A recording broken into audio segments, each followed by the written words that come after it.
In this guide, I'm going to show you how to enable 2FA on Discord Mobile. This is two-factor authentication. It's very helpful. Before we get into this guide, make sure to like the video and subscribe to the channel with all notifications on. It really does help with the channel and it lets us know that you want more content like this. We'd greatly appreciate it. And if at any point throughout this guide you did have any questions, just ask them down in the comment section below and we could help you out further. I'm going to be doing my best to reply to every single comment down there. Begin by opening up the Discord app on your device, and if you need to swipe over, and then select your profile icon down in the bottom left corner. Then go ahead and select the settings gear up in the top right corner. From here, you're going to see an account setting. You need to go ahead and open that up. And then in here, you're going to see security keys. Go ahead and select that. And you want to go ahead and hit add up in the top right corner. And Discord will ask you to authenticate. So go ahead and select let's go.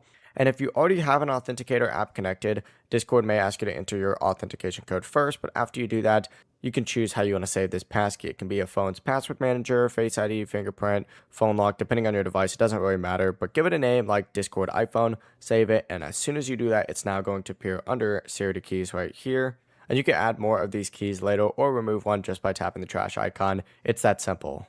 Before you leave this guide, make sure to like the video and subscribe to the channel with all notifications on. It really does help the channel and it lets us know that you want more content like this. We'd greatly appreciate it. If at any point throughout this guide you did have any questions, once again, ask them down in the comment section below and we could help you out further. I'm going to be doing my best to reply to every single comment down there. Have a great rest of your day though. Peace.